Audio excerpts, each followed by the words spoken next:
all of the skill sets we're talking about for youth are not linear. It really depends on the child, their diagnosis, it depends on their capability, and a lot of it also depends on the parent's judgment. We in healthcare need to support parents more about knowing what to expect and to help them know what to do and when to do it. For example, we have some kids that will swallow a handful of pills at age 6 because they have so many pills to take in a day, and that is a motivating factor for them. And they learn it quickly. Whereas we have some kids, if you take one pill at age 6, they may gag on it. So children's hospitals have different programs within them that can help parents prepare their kids to take charge of their care. We have people like social workers, psychologists, and child life specialists. And those child life specialists do teach about pill swallowing, and that's great. I've had nurses and parents tell me that they had not even thought about pill swallowing as a skill to learn. However, it is a real team approach. It takes the healthcare team and its members and the parents and the youth. So going back to advocacy specifically, again, it's taking baby steps. So taking a familiar situation and help them see how that relates to an unfamiliar situation.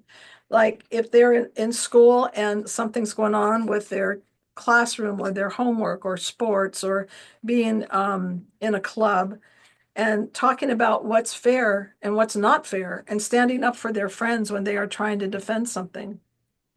This will help them gain skills for communication.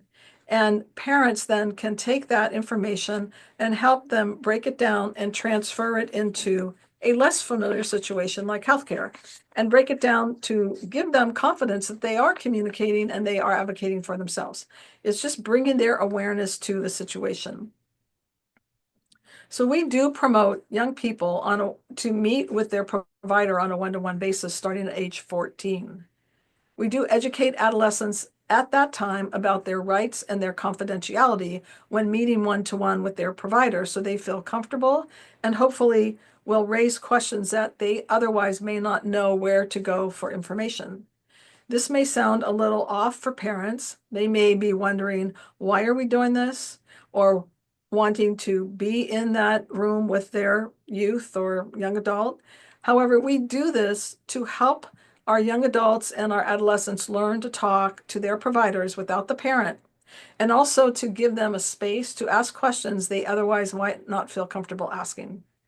So as our youth go through each year meeting with their providers one-to-one, they gain this skill that they can feel more comfortable asking questions, like saying, gee, I don't understand what you just told me. Can you break it down so I can understand it better?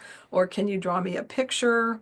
And there are studies that suggest that when young people do meet with their providers one-on-one, they do have an easier time transferring to adult care. Adult care is individually focused. Pediatric care is family focused. So there's a big difference in those approaches and strategies.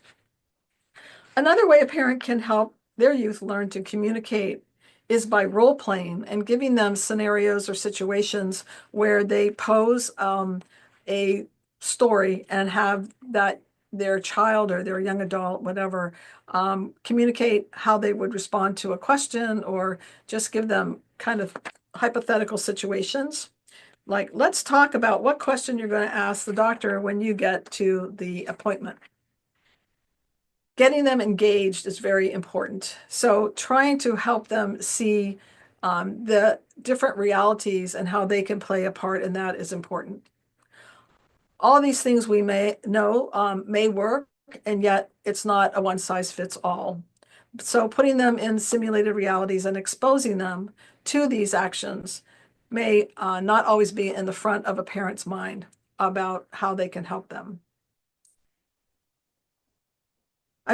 So another way a parent can be helping them is to just help them gain the insight or the habit of thinking about what's important to them about their health. So when they go in to see their providers, they also have on their mind what do they want to get out of that appointment? Because often we're so intent on what's being said in the appointment, we forget what's important to us and may walk out of that office not getting those answers. We also prepare parents to do the same thing, to make a list of questions so that they may go down the list during their appointment, whether it's for themselves or for their